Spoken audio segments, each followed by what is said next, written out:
Welcome, this is Kit at Pink Heart Quilting and Embroidery. We are going to make a t-shirt quilt today, so join me as we jump right in.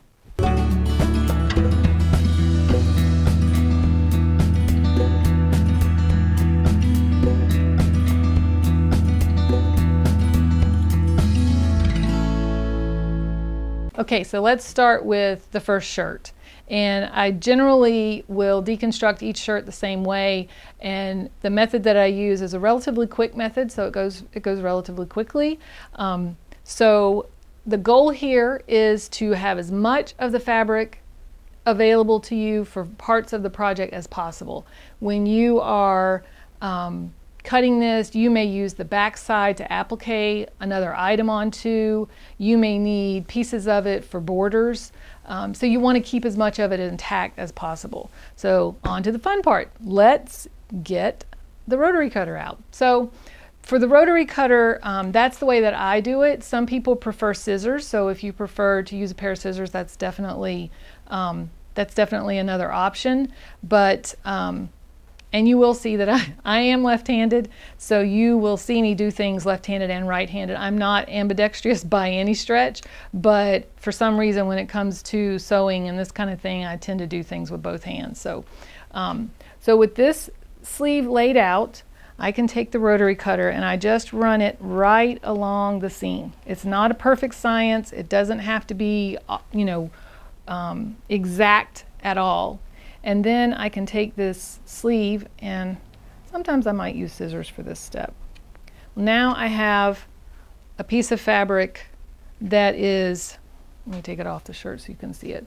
So a pretty good sized piece of fabric. Now I don't know what I'm going to do with it or if I will include it at all, so I will set it aside for now and come back to that at a later time, but I'll have it available to me if I need it. Second sleeve, same thing, no exact science here, just running around the corner of this. And then, and the second way to do it, and like I said, there's 100 ways to do this, but you can cut your seam off that way, and you still have a full piece there. So that is the first step. And the second one is kind of controversial, I think. I don't think some people would agree with my methodology, but it works for me, so this is kind of the way I do it. I don't want to cut the front of this collar off, because if this logo is too close to the top, and I'm trying to get it squared up in a block, I may have to use this collar at a future time. So what I will do is take the rotary cutter and I will cut this way, and I will cut this over here. Okay, and then I will cut just the back. And you don't even have to cut this off. You can leave that on for now if you want. Okay, so now I've gotten all the stuff around there, and then the next step for me is to, now everything lays flat because the collar is gone, and I will lay this the side seam down. And some t-shirts won't have side seams, so I will lay them so that I'm coming right up under the arm of the shirt, and I will go straight down that shirt. And okay, again, doesn't have to be exact science. And then we have a full piece here. And again, if I get into a situation where I need some of this neckline, I have that available to me to get that squared up. And then the back side, it's the same thing. We have the logo, but we have all of this extra fabric down here that we can use in our quilt if we need to. So we hold on to that while we're here. Okay, so once you've cut your logos and you have those deconstructed, you'll go through and deconstruct all of your shirts. And at this point, you don't have to even know exactly what design you're going to use, because you're getting the maximum of what you can get out of the shirt in the deconstruction process. Then you can kind of sit down with flat pieces and start to work on what your design will look like. So the next step in doing the t-shirt quilt, once you've deconstructed all of your shirts, is to take a very lightweight interfacing that is woven, and the purpose of this interfacing is to take the stretch out of the shirt. because while it's got all this polyester, spandex, stretchy stuff to it, it's very hard to work with and very hard to piece. It's very hard to piece accurately.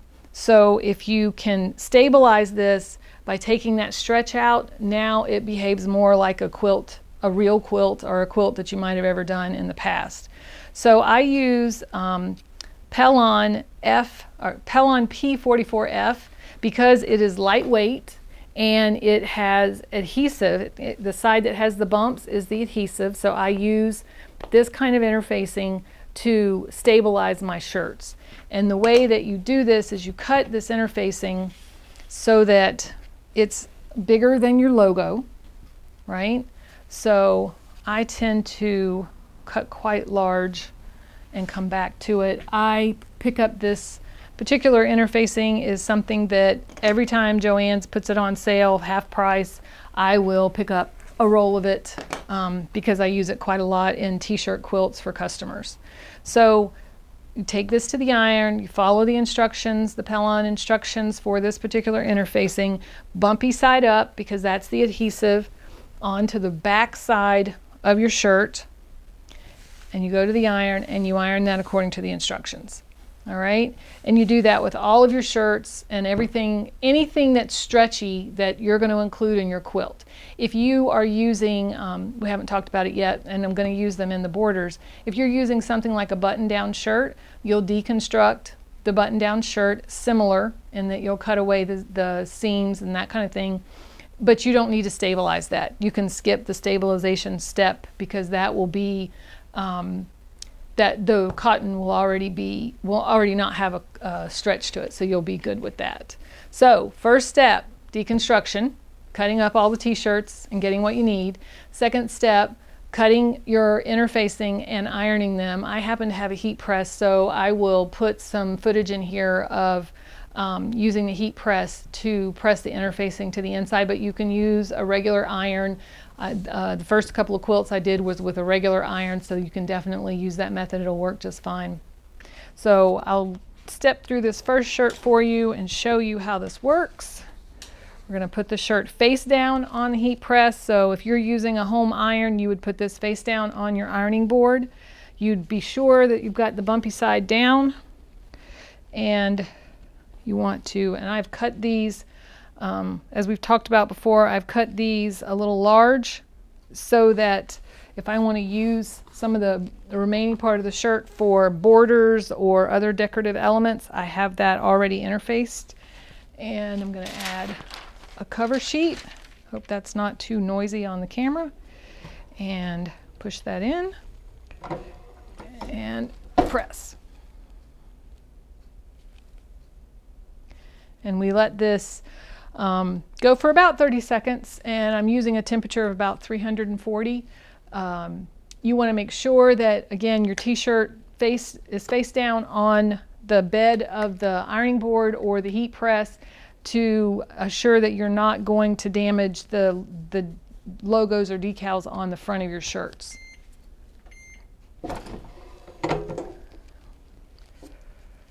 Take this off, and I can check to be sure that I am adhered well by checking to see if it will lift. If it will lift up, then I know I need to give it a little more time. So I'm going to set this aside. Okay, so I am going to buzz through the rest of these in fast motion so that you can kind of see me go through the rest of the shirts, and then we'll meet back over at the cutting table.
Hi, welcome back. We have now interfaced all of our, ironed on the interfacing to all of our shirts, and we are in the process of cutting our blocks. I have gone through the logos that I have to work with today, and I know that they will all fit in a 12.5 inch block. So I'm going to go with 12.5 inch for all of the blocks in my quilt before I add sashing. In a couple of cases, I had logos that were not going to look correct if I tried to put them on a 12.5.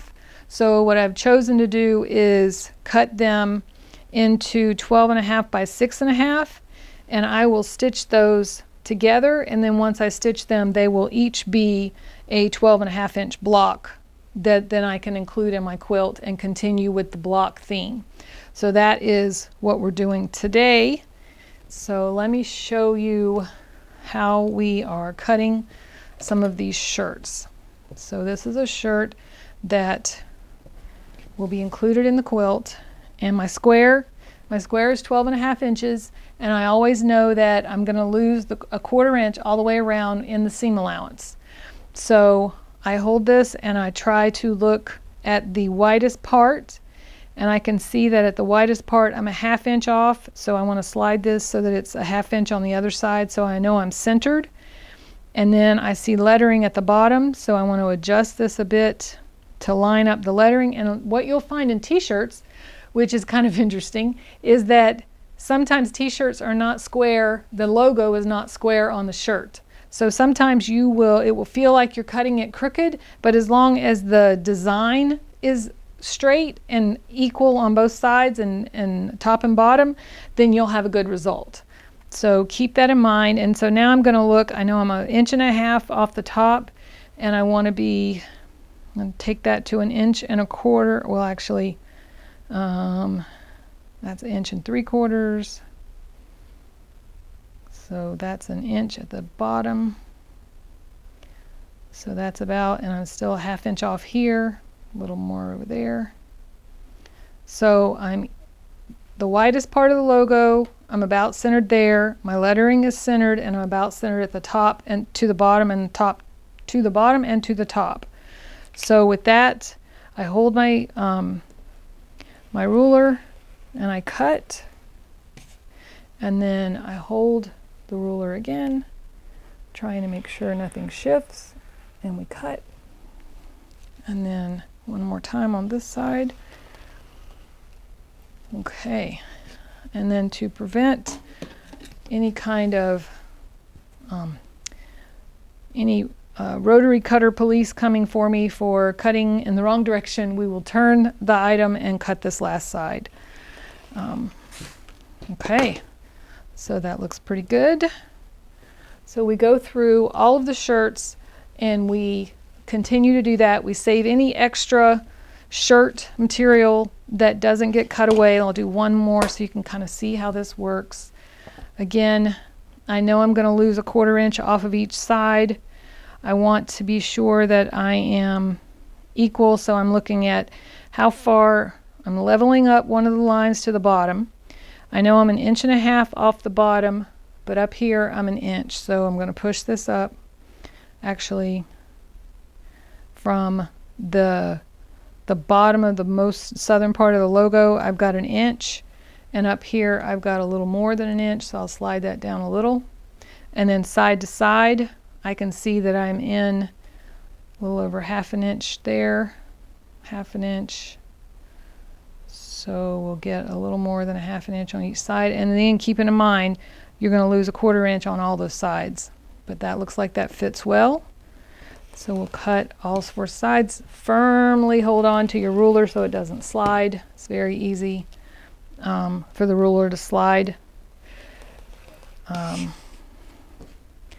And then we'll turn the whole thing around. And now that it's stabilized, there's no stretchiness, there's no concern that I will have problems with it shifting when I turn it. And last side. Okay, and I'm keeping all of the scraps because I may need those. So another shirt.